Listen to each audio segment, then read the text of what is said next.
Hello दोस्तों, Ajay sir की ई पाठशाला में आपका स्वागत है। आज हम यूपी बोर्ड क्लास 6 गणित विषय की इकाई 3 यानी पूर्णांक उसकी अभ्यास 3C सरल करेंगे। तो चलिए शुरू करते हैं। अभ्यास को शुरू करने से पहले हम चिन्हों के विषय में कुछ जान लेते हैं।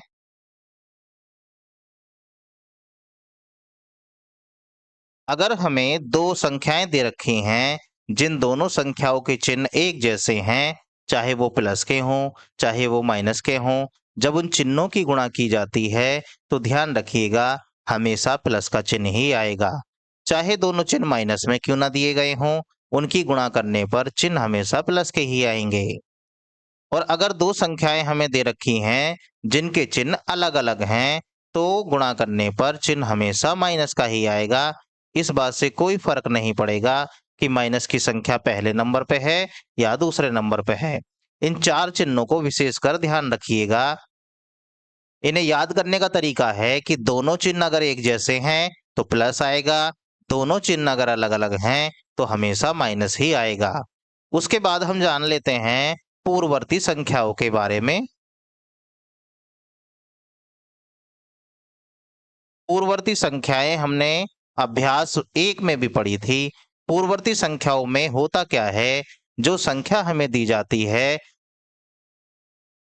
उसमें से एक घटाने पर, जो भी संख्या हमें दी जाएगी उसमें एक घटाने पर पूर्ववर्ती संख्या हमें मिल जाती है। मानकर चलिए हमें कोई संख्या दे रखी है 10 और हमसे कहा गया है कि 10 की पूर्ववर्ती संख्या बताइए। तो हम क्या काम करेंगे, 10 में से एक घटा देंगे, जो भी आएगा वही हमारी 10 की पूर्ववर्ती कहलाएगी। ऐसे ही होता है अनुवर्ती। अनुवर्ती इसका उल्टा होता है। मतलब जो संख्या हमें दे रखी है उसकी अनुवर्ती निकालने के लिए उस संख्या में हम एक जोड़ देंगे। मानकर चलिए 10 की ही अनुवर्ती निकालनी है। अगर 10 की हमें अनुवर्ती निकालनी है तो 10 में एक जोड़ देने से जो संख्या आएगी वो 10 की अनुवर्ती कहलाएगी। अनुवर्ती को हम उत्तरवर्ती भी कहते हैं, ये बात ध्यान रखिएगा। इन सभी बातों का प्रयोग हम अपनी प्रश्नावली में करने जा रहे हैं। चलिए अब प्रश्नावली को शुरू करते हैं। प्रश्न संख्या 1, प्रश्नवाचक चिन्ह के स्थान पर कौन सी संख्या आएगी। यहाँ देखिए इस तरीके की आकृति आपकी पुस्तक में बनी हुई होगी। उसमें जो प्रश्न दिया गया है उस प्रश्न में यहाँ पर एक प्रश्नवाचक चिन्ह इस प्रकार का लगा हुआ मिलेगा और हमसे कहा जा रहा है कि बताइए इस प्रश्नवाचक चिन्ह के स्थान पर कौन सी संख्या आएगी। चलिए देखते हैं। इस प्रकार के प्रश्न मैं बता चुका हूं, ये रीजनिंग के प्रश्न कहलाते हैं। और इसमें होता क्या है, जो संख्याएं हमें दी जाती हैं ये किसी न किसी नियम से जुड़ी होती हैं।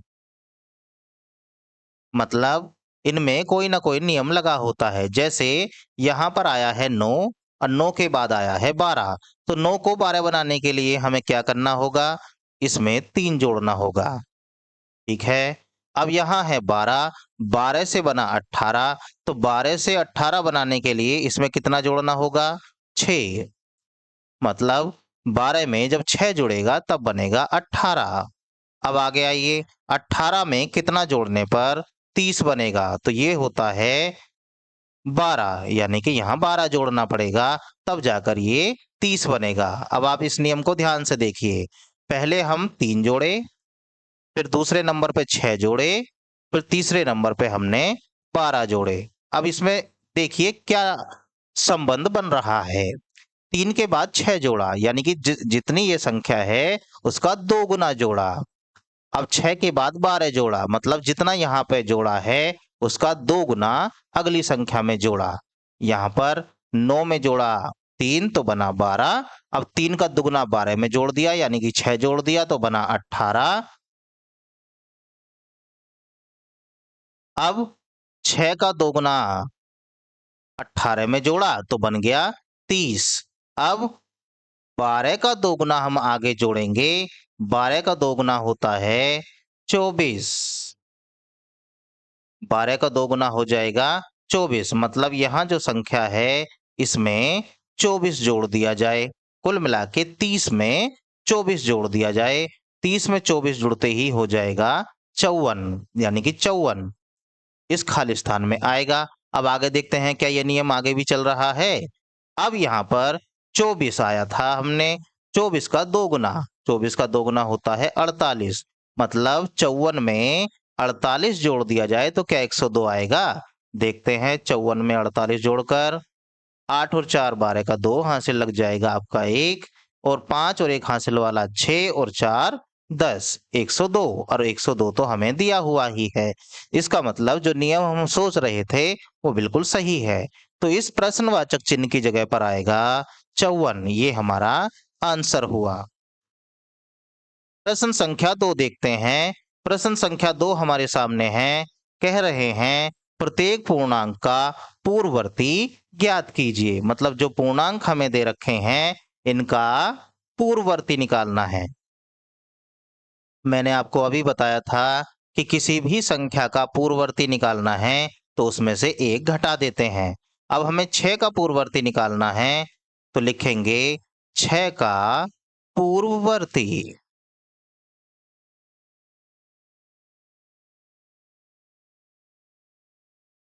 6 का पूर्ववर्ती निकालना है तो इसका मतलब 6 में हमें एक घटाना पड़ेगा, और 6 में से एक घट दिया जाएगा 5। तो 6 का पूर्ववर्ती हो गया 5। अब आगे आइए। अब हमें निकालना है -4 का पूर्ववर्ती। -4 का पूर्ववर्ती निकालने के लिए हमें -4 में से भी एक को घटाना होगा। अब ध्यान से देखिए, इस संख्या का जो चिन्ह है माइनस में है, और दूसरी जो संख्या है इसका चिन्ह भी माइनस में है। मैंने अभी आपको जो नियम समझाए थे उस नियम के हिसाब से दोनों चिन्ह अगर माइनस में आ रहे हैं, ध्यान रखिएगा यहाँ पर घटाने की क्रिया हो रही है, यहाँ पर गुणा नहीं हो रही, जिससे ये चिन्ह प्लस बन जाएंगे। माइनस और माइनस मिलके यहाँ पर घटाने की प्रक्रिया चल रही है। तो ये भी माइनस का है, ये भी माइनस का है। चिन्ह चूंकि एक जैसे हैं तो चिन्ह तो आएगा माइनस का, और हम इन दोनों संख्याओं को आपस में जोड़ लेंगे। 4 के साथ मिल जाएगा 1 तो बन जाएगा 5। ये हमारा इस पार्ट का आंसर हुआ। आइए अगला देखते हैं। अब हमें -19 का पूर्ववर्ती निकालना है। -19 का पूर्ववर्ती निकालने के लिए फिर से वही बात, -19 में से एक घटाना पड़ेगा। अब देखिए दोनों चिन्ह हैं एक जैसे, तो चिन्ह तो आ जाएगा माइनस का, और 19 और 1 मिलकर हो जाएंगे 20। ये हमारा इस पार्ट का आंसर हुआ। आगे चलिए। माइनस के 996 का पूर्ववर्ती निकालना है। आइए, -996 में से एक को घटाना है। इसका मतलब ये हुआ, घटाइए। देखिए क्योंकि दोनों चिन्ह एक जैसे हैं, सारा खेल चिन्हों का होता है, ध्यान रखिएगा। दोनों चिन्ह एक जैसे हैं तो चिन्ह तो माइनस का आएगा, और 996 में एक जुड़ जाएगा, हो जाएगा 997। ध्यान रखिएगा, ये हमारा इस पार्ट का आंसर हुआ। अगला हमारे पास है शून्य यानी 0। 0 का भी हमें पूर्ववर्ती निकालना है। पूर्ववर्ती निकालने के लिए तरीका वही रहने वाला है, 0 में से भी हमें एक घटाना है। अब एक घटाएंगे तो यहाँ पर माइनस का एक ही आंसर आ जाएगा। ये हमने सभी पूर्णांकों के पूर्ववर्ती ज्ञात कर दिए हैं। चलिए आगे करते हैं। अब हमारे सामने है प्रश्न संख्या 3। इसमें कह रहे हैं अपनी अभ्यास पुस्तिका में खाली स्थान में ग्रेटर देन अथवा लेस देन भरिए। मतलब जिस तरफ की, यहाँ पे इन तीनों पार्टों को ध्यान से देखिए। इन्हें देखने के बाद आपको पता चलेगा, यहाँ पर उल्टे हाथ की तरफ जो हमें दिया गया है लेफ्ट हैंड साइड, इसमें इसको सरल करेंगे। राइट हैंड साइड जो दी गई है इसको सरल करेंगे।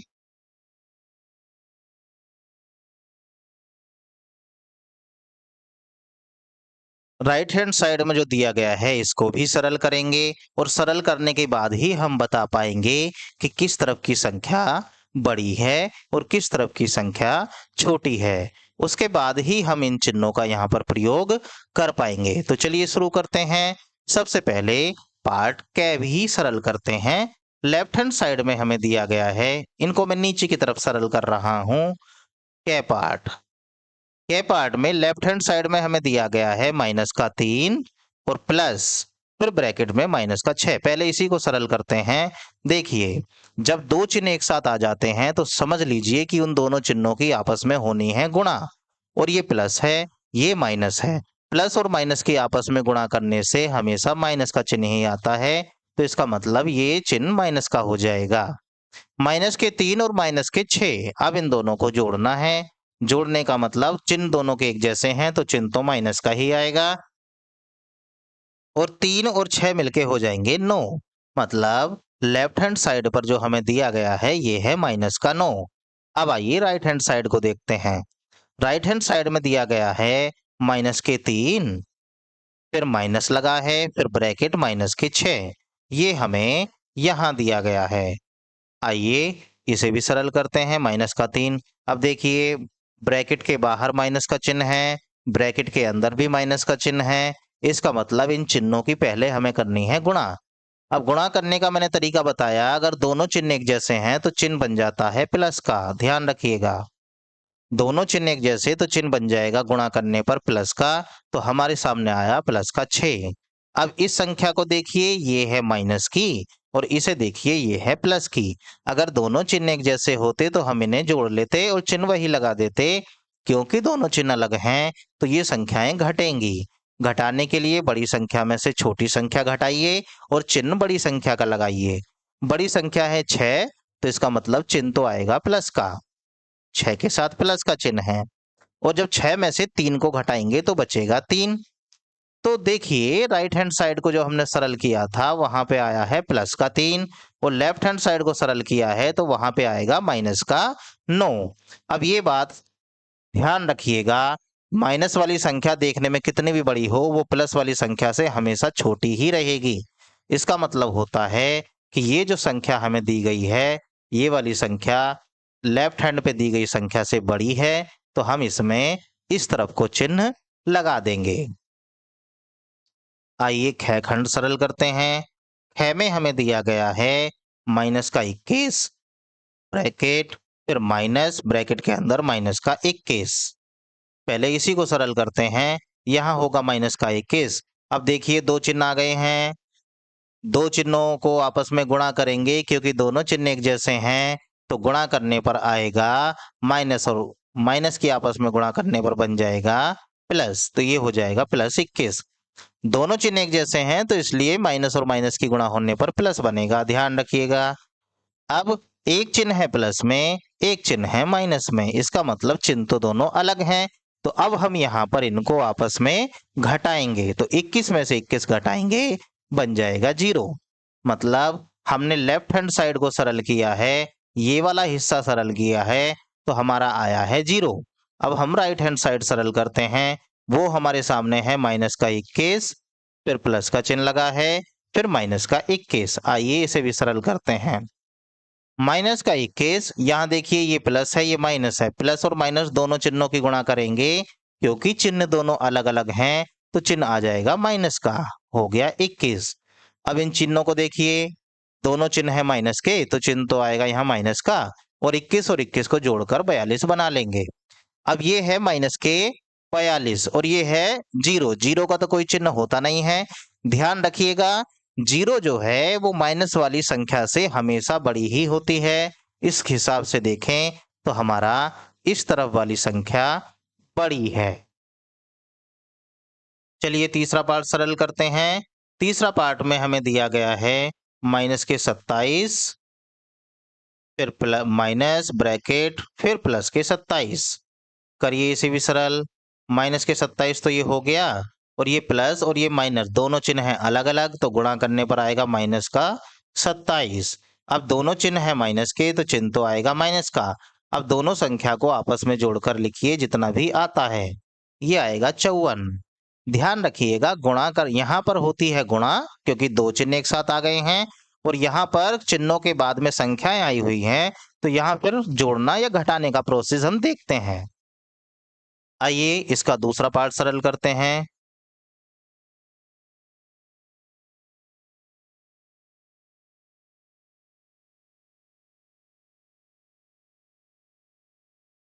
इसके दूसरी तरफ लिखा हुआ है 27 माइनस ब्रैकेट के अंदर प्लस के 45। आइए इसे सरल करते हैं। 27 ये माइनस है ब्रैकेट के बाहर, ब्रैकेट के अंदर प्लस का चिन्ह लगा हुआ है, तो चिन्ह तो दोनों अलग हुए। चिन्ह अलग हैं तो गुणा करने पर चिन्ह बनेगा माइनस का, ये बनेगा माइनस के 45। अब देखिए इसके आगे तो कोई चिन्ह लगा हुआ है नहीं, तो ये माना जाएगा प्लस का। ये प्लस के हैं, ये माइनस के हैं, तो प्लस में से जब माइनस को घटाएंगे तो ध्यान रखिएगा जो देखने में संख्या बड़ी नजर आ रही है चिन्ह तो उसी का आएगा, मतलब माइनस के चिन्ह आएगा माइनस का। अब 45 में से आपको 27 को घटाना है, 45 में से 27 घटाएंगे तो आएगा 18। 45 में से 27 को घटाने के बाद आया माइनस के 18, और उल्टे हाथ की तरफ से जब हमने सरल किया था तो वो आया था माइनस के 54। तो माइनस के 18 और माइनस के 54 में जो संख्या बड़ी है हम चिन्ह उस तरफ लगा देंगे। अब देखिए देखने में तो 54 बड़ा नजर आ रहा है, क्योंकि दोनों संख्याएं माइनस में हैं, तो माइनस में होने की वजह से जो संख्या छोटी होती है दरअसल वही संख्या बड़ी होती है, तो चिन्ह लग जाएगा इस तरफ को। हमने प्रश्न संख्या 3 को भी सरल कर दिया है। आइए अब हम चलते हैं प्रश्न संख्या 4 की तरफ।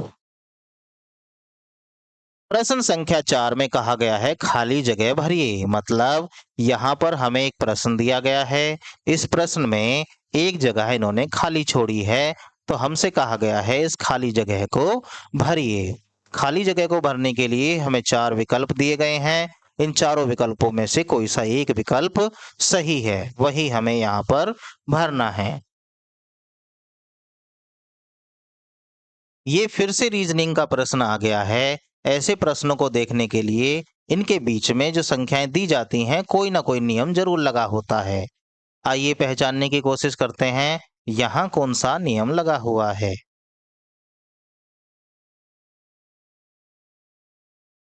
देखिए ऊपर वाले सारे ही ब्रैकेट भरे हुए हैं, नीचे वाले ब्रैकेट खाली हैं, तो ध्यान रखिए जहां से हमें आसानी हो वहीं से हम देखकर पता लगाएंगे कि नियम कौन सा लगा है।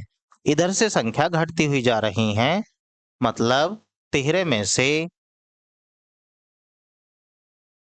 2 घटाया होगा तब जाके 11 बना होगा, माइनस के 2।